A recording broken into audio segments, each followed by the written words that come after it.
Central committee నుంచి కొత్త ordinance వచ్చాయి. దాంట్లో ముఖ్యమైనవి జరగబోయే మైనింగ్ని ఆపాలి, రెండోది జెడ్పీటీసీ ఎలక్షన్స్ని బైకాట్ చేయాలి, దీనికి జనాల్ని సిద్ధంగా ఉంచాలి. లాల్ సలాం కామ్రేడ్. లాల్ సలాం. ఏంట్రవి, శ్రీరామ్గిరిలో భూస్వాములందరూ దేవుళ్ళైపోయారంట, పేద ప్రజలకంతా వరాలు ఇస్తున్నారంట, ఏంటి సంగతి? అవునన్నా, నేను కూడా ఆశ్చర్యపోయాను. ఒక గవర్నమెంట్ ఆఫీసర్ తలుచుకుంటే ఒక ఊరు క్షణాల్లో ఎలా మారిపోద్దో నా కల్లారా చూశానన్నా. అది కాదన్నా, అంటే నా ఉద్దేశం వాళ్ళు ఏం చేసినా దానికి ఒక స్ట్రాటజీ ఉంటుంది. శిరీష వాళ్ళ వర్గానికి చెందిన అమ్మాయి. ఆ అమ్మాయికి ఎంత పాపులారిటీ వస్తే వాళ్ళకంత మంచిది. ఎందుకంటే వాళ్ళ అన్నయ్య ఈశ్వర్ రెడ్డి రాబోయే జెడ్పీటీసీ ఎలక్షన్స్లో చైర్మన్గా పోటీ చేయబోతున్నాడు. ఈ అభిమానం మొత్తం వాళ్ళు ఓట్ బ్యాంక్గా మార్చుకోపోతున్నారు. అంటే అన్నా, శిరీష అయినా ఎవరైనా ఒకే తాను ముక్కలే. అధికారమే వాళ్ళ అవసరం తీరుస్తుంది. వీళ్ళందరూ అధికారం కోసం ప్రయత్నం చేసేది వాళ్ళ ఉనికిని కాపాడుకోవటం కోసమే. రేపే నామినేషన్ వేస్తున్నారు.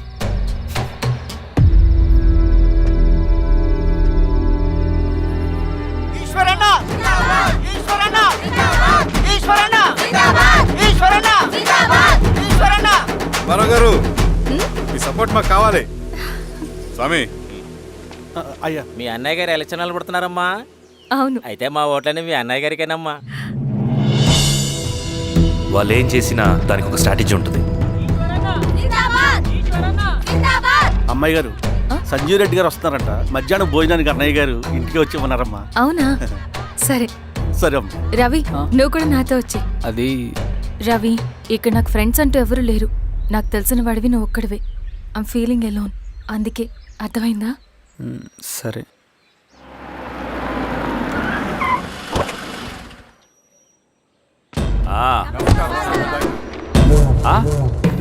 సురా, బాగున్నావా?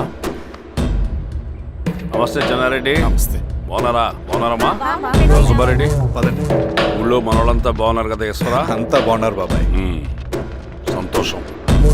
ఈసారి మళ్ళీ మనం ఏకగ్రీవం అవ్వాలి రెడ్డి. మనకు పోటీ లేదు, మనదే విజయం. సంతోషం.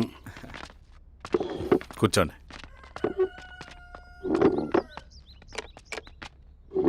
మీరందరూ లోపలికి వెళ్ళి భోంచేయండి. అలాగే అన్న.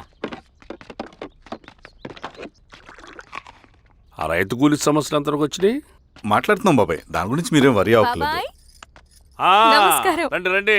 ఎంఆర్ఓ శిరీషారెడ్డి గారు. శిరీష రెడ్డా? ఆ, శిరీష అనే పిలవచ్చుగా. అమ్మమ్మ, పులికి పంచాలాగా సింహానికి చూలాగా అది మన ఐడెంటిటీ, అదంతా ఉండాలి. సరే బాబాయ్, నేను ఫ్రెష్ అయ్యేస్తాను, మీరు కానివ్వండి. అయినా ఈ కాలం చదువుకున్న ఆడపిల్లలతో మాట్లాడటం చాలా కష్టం. చుట్టుపక్కల శిరీషుకున్న ఇమేజ్ మనకి చాలా మంచి అయింది ఈశ్వర. నేను అడగకముందే పార్టీ హైకమాండ్ సర్వే చేయించి నీకే ఫేవర్గా ఉండడం వల్ల టికెట్ ఇచ్చింది.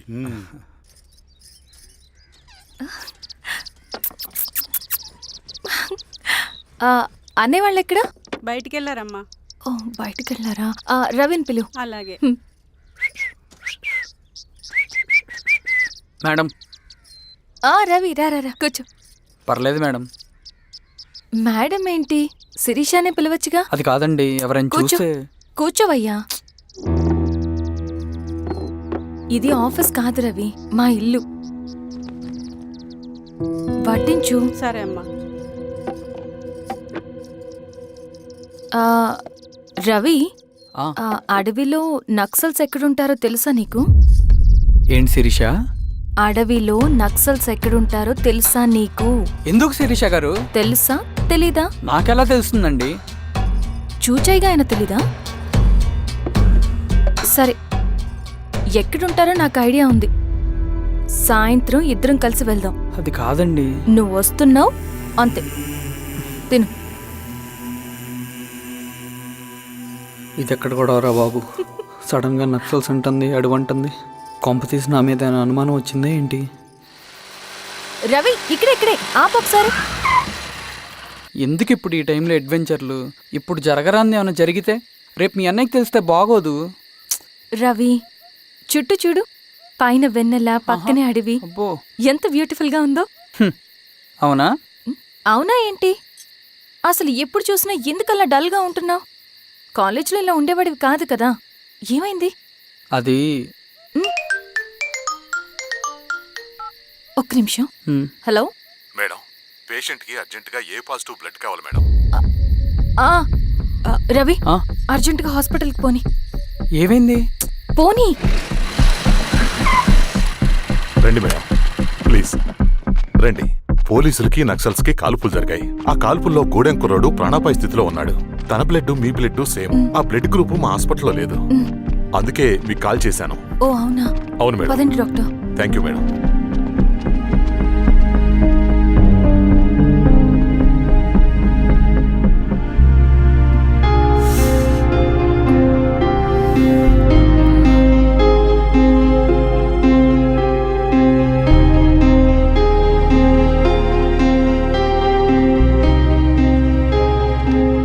Thank you madam.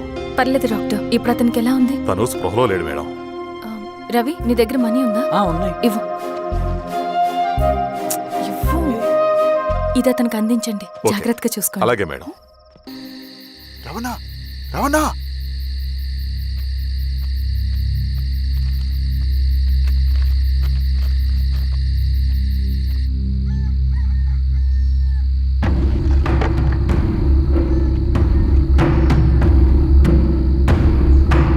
బాబాయ్, బాబాయ్. ఏంటి రవి ఈ టైంలో వచ్చావు?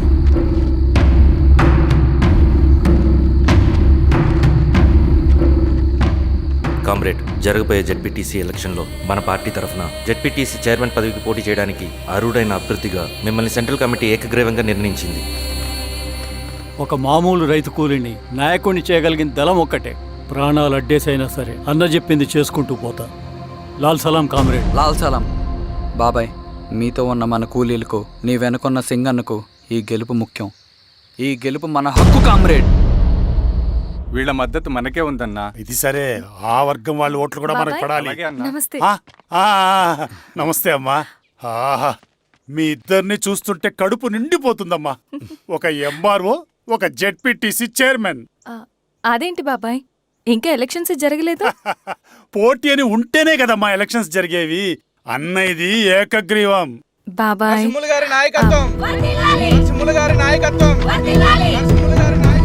ఓ అయితే పోటీ ఉందన్నమాట.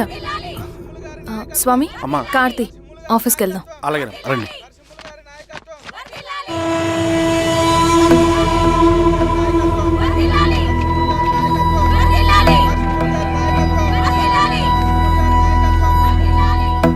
నమస్తే. మొన్నటి వరకు కూడా కూలీ రేట్ల విషయంలో కొంచెం ఆటవిడుపుగా ఉందామని అనుకున్నాం. ఇప్పుడు ఆ అవసరం లేదు. ఎందుకంటే చట్టసభల్లో మీతో పాటు కూర్చునే అవకాశం మాకు వచ్చింది. అంబేద్కర్ కలలు ఇప్పుడు నిజమవుతాయి. పదండ్రా.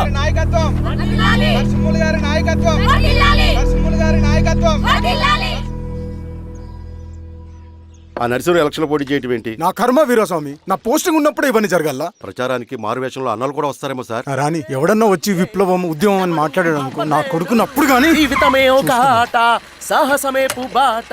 ఎవడీడు? ఎదురే నాకు లేదు, నన్నెవడు ఆపలేడు. ఎదురే నాకు లేదు, నన్నెవడు వీరస్వామి? ఆపలేడు. జీవితమే ఒక ఆట, సాహసమే పుబాట. ఎవరు? ముసుగు మీద చేయేస్తే మడత పెట్టి కొడతా. రుచి నువ్వా? ఎవడరేడు?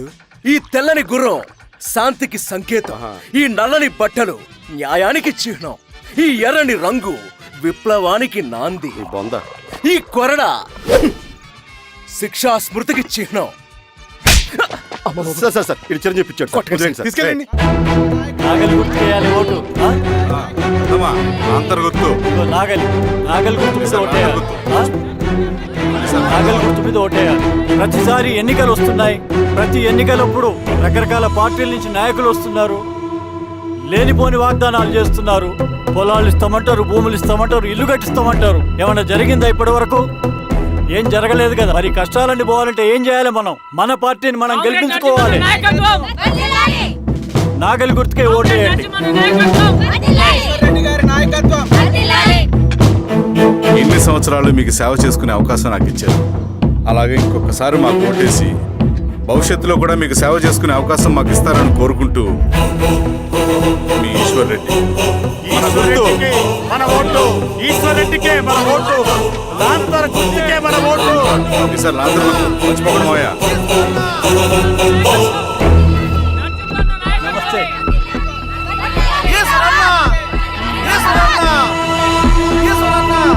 బాబాయ్ పదండి.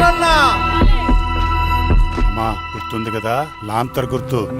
అలాగే కూలీ రేట్లు పెంచమంటే పెంచడం, ఎలక్షన్ లో డబ్బులు మాత్రం మంచుతారు. ఏ మనుషులో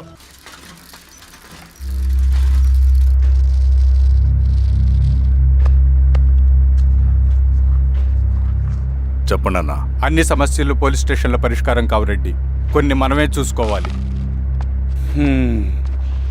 పంట ఎదగాలి అంటే పొలంలో నీళ్లు పారించాలని పెద్దోళ్ళు అంటారు. అదే పంట చేతికి రావాలంటే రక్తం పారించాలని అడవిలో వాళ్ళంటే అట్టే. కానీ ఇందులో మన తప్పేం లేదు, అందుకు మనమేం చేయలేం. ఊర్లో అన్నిటికీ పెద్ద అడవి, ఏది జరిగినా నీ చేతుల మీదగానే జరగాలి. అర్థమైంది కదా? పదరా.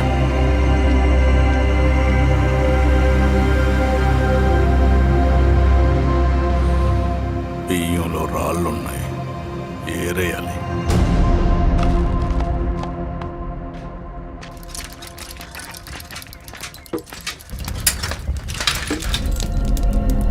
నమస్తే నరసింహ. నమస్తే నమస్తే. ఓ లీటర్ పాలు పోయి.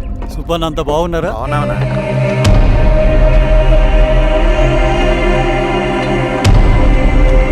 వెళ్ళొస్తా. మంచిది, వస్తాను.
బాబాయ్ నీకేం కాదు బాబాయ్, కళ్ళు బాబాయ్. బాబాయ్ బాబాయ్ బాబాయ్ బాబాయ్ బాబాయ్ బాబాయ్. ఏం దెబ్బ కొట్టావు బారెడ్డి? ఒక దెబ్బకు 2 పిట్టలు. ఎలక్షన్స్ ఏకగ్రీవం. ఇంకొకటి, రేపటి నుంచి ఆ కూలీ నా కొడుకులు మనం ఎంత ఇస్తే అంతగా వచ్చి పనిచేస్తారట. సర్లేండి బాబాయ్, వదిలేయండి. ముందు ఆ ఖర్చుల సంగతి చూడండి. నమస్తే సార్. నమస్తే గిరిధర్ గారు. మీరు ఇలా చేస్తారని కల్లో కూడా ఊహించుకోలేదు ఈశ్వర్రెడ్డి గారు. 2 పసిబిడ్డలు ఉన్నారు ఆ ఇంట్లో, వాళ్ళ గురించి ఏమైనా ఆలోచించారా? రేపు వాళ్ళు మళ్ళీ అడవిలోకి వెళ్ళి గన్నులు బాంబులు తీసుకొచ్చి మీ ఊరి మీదనే పడతారు. అప్పుడు వాళ్ళకు మీరు, మీకు వాళ్ళు. ఇది ఆగదు. అసలు ఏం మాట్లాడుతున్నావు గిరిధర్? మీకు అగేన్స్ట్ గా ఇప్పటివరకు ఏ ఎవిడెన్స్ లేదు, మీకు చెప్పేద్దామని వచ్చాను. బయలుదేరండి.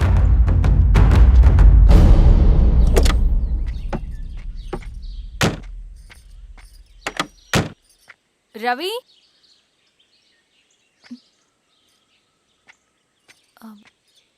రవి ఈరోజు ఆఫీస్కి రాలేదేంటి? నరసింహుల బాబాయ్ చనిపోయాడు. జరిగింది విన్నాను. ఎలా? అన్యాయం అండి. ఎలక్షన్లో నిలబడితే చంపేస్తారా? ఎవరు? ఎవరా? ఆపోజిట్ పార్టీ వాళ్ళు. అందరికీ చెప్తుంటారుగా, మీ అన్నకి చెప్పలేదా? ఇలా చంపుకుంటూ పోతే ఏదో ఒక రోజు మన వాళ్ళని చంపుకోవాల్సి వస్తుందని. రవి, వెళ్ళి మీ అన్నకి చెప్పుకోండి.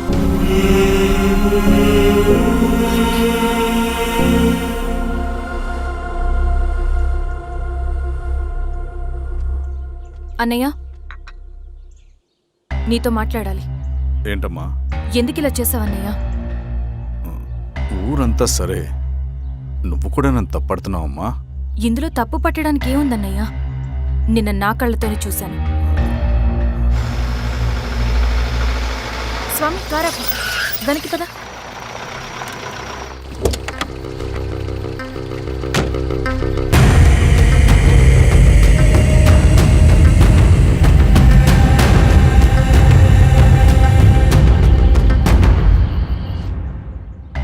జీవితంలో కొన్ని సందర్భాలుంటాయి, మనం నిజం చెప్పిన అబద్ధం అయిపోయే సందర్భాలు. ఆ వచ్చిన వాళ్ళు ఎవరు ఏంటి అన్నది నీకిప్పుడు చెప్పిన అర్థం కాదు. నిజం నిలకడగా నీకే తెలుస్తుంది. నువ్వే ఇదంతా చేసినట్టు తేలితే మాత్రం నిన్ను జీవితంలో క్షమించలేనన్నయ్య.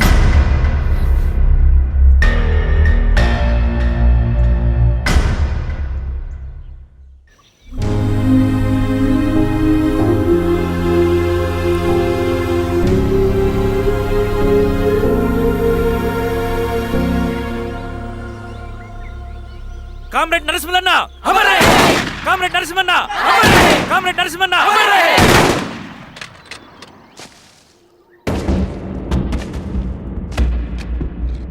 ఇలా జరుగుతుందని ఊహించలేదు. ఇవాళ నుండి వాళ్ళ కుటుంబ బాధ్యతలన్నీ మన విప్లవ సంఘమే చూసుకుంటుంది. రవి అన్నా, ఇది వెళ్ళి వాళ్ళ కుటుంబానికి అందివు. సరే అన్న. ఈ రోజు నుంచి ప్రతి నెల మన తరఫున సహాయం అందుతుందని చెప్పు. అలాగే నేను చెప్పానని చెప్పు. అన్నా, ఊరంతా భయం గుప్పెట్లో ఉందన్నా. మరి మన నరసింహన్న ప్రాణత్యాగానికి అర్థమేంటి కామ్రేడ్? భయపడటం వల్ల పనులు జరుగుతాయని వాళ్ళు నమ్మితే వాళ్ళకంటే ఎక్కువ భయపెట్టగలుగుతానని వాడికి తెలియాలి.